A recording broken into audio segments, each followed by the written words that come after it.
पाकिस्तानी प्रधानमंत्री शहबाज शरीफ के झूठ और मूर्खता की जो सीरीज चल रही है, झूठ और मूर्खता की सीरीज, उसमें एक नया एपिसोड दिखाऊंगी।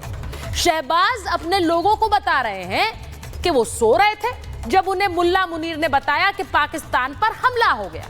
इससे पहले वो बता रहे थे कि वो स्विमिंग पूल में थे जब उन्हें फोन आया कि हमला हो गया है। यानी पाकिस्तान के प्रधानमंत्री एक ऐसे समय में जब भारत के साथ तनाव है, जब भारत ने आतंकी ठिकाने उड़ा दिए हैं, ऐसे समय में ये साहब या तो सो रहे होते हैं या स्विमिंग पूल में हो रहे हैं। अब यही फर्क है एक जीते और हारे मुल्क में।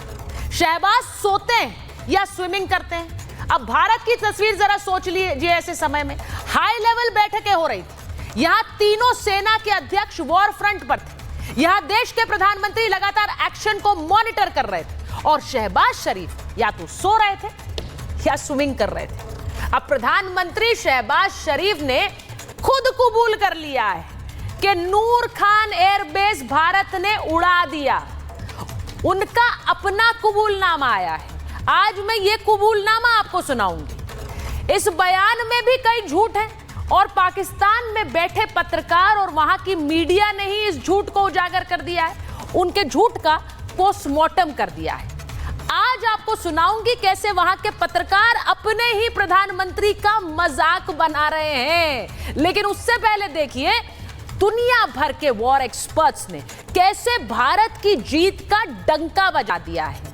वो भारत की जीत का डंका जरा आज आपको दिखाती हूं, कैसे भारत के हमले से पाकिस्तान तबाह हुआ। ये मोईद पीरजादा कह रहे हैं, जो पाकिस्तानी एविएशन एक्सपर्ट है, पत्रकार है, वो कह रहे हैं तबाही छुपा रहे हैं पाकिस्तान के नेता।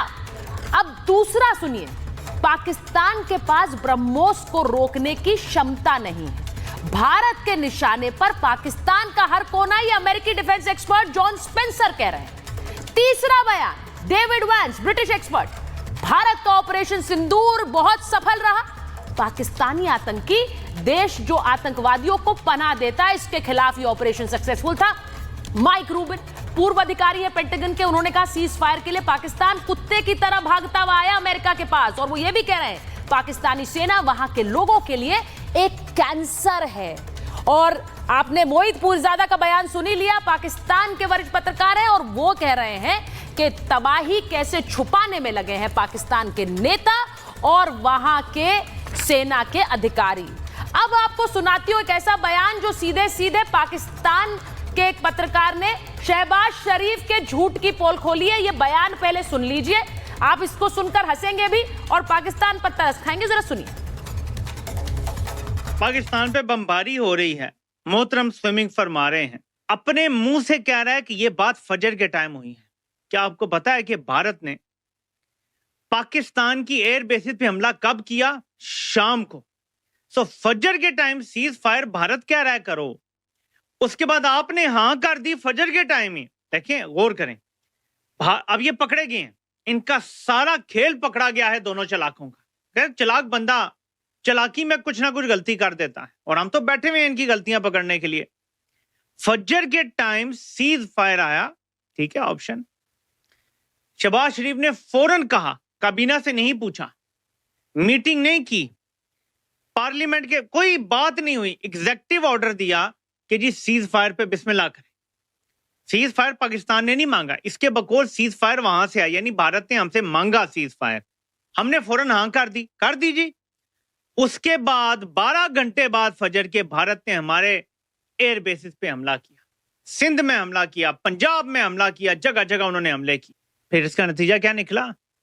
क्योंकि शहबाज शरीफ ने फजर के टाइम कह दिया था कि बिस्मिल्लाह करें, हमने उसकी कोई परवाह नहीं की। हमारे स्क्वाड्रन लीडर को शहीद किया, हमारे बाकी एयरमैन जो थे वहां बैठे हुए एयरबेस पे उनको शहीद किया गया, कई और जवान शहीद हुए। कुछ नहीं किया हमने, क्योंकि फजर के टाइम नहाते हुए शहबाज शरीफ ने कह दिया था कि जी बिस्मिल्लाह करें। उसके बाद भारत ईंट से ईंट बजा गया हमारी, हमने जवाब नहीं दिया, बस सीज फायर मान लिया। तो पाकिस्तान के जो प्रधानमंत्री हैं, उनकी जो ये रणनीति थी, एक तो झूठ का उनका पुलिंदा पाकिस्तान पत्रकार खोल रहे हैं और दूसरी बात उसमें भी झूठ निकाल रहे हैं कि कैसे जो ये बात कबूल रहे हैं वो भी झूठी है। इसी के साथ आज महाभारत में आपको यह भी बताऊंगी कि पाकिस्तान की जो रणनीति है वो कैसे भारत की चाणक्य नीति के आगे पूरी तरह फ्लॉप हो गई। ये मैं क्यों कह रही हूं? क्योंकि भारत ने पाकिस्तान को घेरने के लिए, वहां हमलों के लिए एक खास रणनीति बनाई। पाकिस्तान समझ ही नहीं पाया। पाकिस्तान की समझ के परे था वो जो भारत ने किया पाकिस्तान में। पहले टेररिस्ट स्ट्राइक, टेरर हब्स पे स्ट्राइक, उसके बाद उन्हें पता था कि पाकिस्तान इस बेवकूफ़ी में, इस रिटेलिएशन के चक्कर में कुछ बेवकूफ़ी कर सकता है। तो इसीलिए भारत ने रणनीति क्या बनाई, मैं आज आपको वो बताऊंगी। और उस रणनीति में भारत के जो हथियार रहे वो भी बताऊंगी। मेरे मेहमान मेरे साथ जुड़ेंगे, मैं उनसे भी पूछूंगी कि भारत की जो ये चाणक्य नीति है ये कितनी कारगर साबित हुई है और उससे पाकिस्तान की कितनी किरकिरी हो रही है। क्योंकि अब तो अंतर्राष्ट्रीय मंच पर भी भारत एक्सपोज करेगा पाकिस्तान को। लेकिन उससे पहले आपको ये बता रही हूं कि भारत ने पाकिस्तान में पहले कैसे एक डमी प्लेन भेजा था। पूरी मंशा क्या थी? वहां के एयर डिफेंस सिस्टम को ध्वस्त करना। भारत ने बिना पायलट के ये डमी प्लेन भेजा। पाकिस्तान रडार को गच्चा देने के लिए इस प्लेन को भेजा गया था। उससे हुआ क्या? पाकिस्तान को लगा कि एक फाइटर जेट हमले के लिए हमारी तरफ आ रहा है, तो वहां पर जो एयर डिफेंस सिस्टम था HQ-9 जो चीन में बना है वो एक्टिवेट हो गया। अब जब वो एक्टिवेट हो गया तो उसकी रडार लोकेशंस हमारे प्लेन को पता चल गई, भारत को पता चल गई। डमी प्लेन पर एयर डिफेंस सिस्टम से हमला किया गया, पाक के डिफेंस सिस्टम की लोकेशन डिटेक्ट हो गई। इसके बाद भारत ने मिसाइल से HQ-9 को ध्वस्त कर दिया। ये चीन में बना वो डिफेंस सिस्टम है जो पाकिस्तान इस्तेमाल कर रहा था। एयर डिफेंस सिस्टम जब ध्वस्त हो गए, आपको याद होगा कि पिछले दिनों जब हम इस खबर को दिखा रहे थे तो हमने आपको एक खबर बताई थी कि HQ-9 उनका डिफेंस सिस्टम कैसे हमने ध्वस्त कर दिया। एयर डिफेंस सिस्टम ध्वस्त हुआ तो पाकिस्तानी एयरफोर्स जवाब ही नहीं दे पा रही थी। इसके बाद ब्रह्मोस ने पाकिस्तान के 11 एयरबेस उड़ाए। ये चाणक्य नीति, यानी कि पाकिस्तान कैसे उस नीति में फंस गया और उसके बाद उनकी सारी रणनीति फ्लॉप हो गई, वो आपको बता रही हूं। लेकिन भारत को पता था कि उनके ड्रोन्स किस तरह से हमला कर रहे हैं। भारत को पता था कि ये ड्रोन्स की एक फौज निकालेंगे। तो भारत ने यहां पर अपने उस स्वदेशी सिस्टम को लगाया जिसकी डिमांड अब दुनिया में बढ़ गई है। आकाश तीर एक पूरा एयर डिफेंस सेटअप है। ये आकाश तीर जिसके दुनिया में हड़कंप मच गया है। इसमें रडार, सैटेलाइट और फायर गन्स शामिल हैं। इसमें हवा में ऑब्जेक्ट को डिटेक्ट करने की क्षमता है। जैसे ही कोई ऑब्जेक्ट आता हुआ भारत की सीमा की तरफ दिखता है, दुश्मन और दोस्त के ड्रोन्स इनमें पहचान कर सकता है आकाश तीर। दुश्मन की पहचान होते ही ऑटोमेटिक हमला करता है। रडार और सैटेलाइट से लाइव फीड कलेक्शन करता है।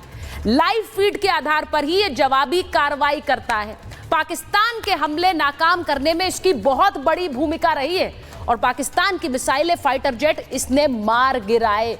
पाकिस्तान के ड्रोन को भी हवा में ढेर कर दिया हमारे आकाश तीर ने।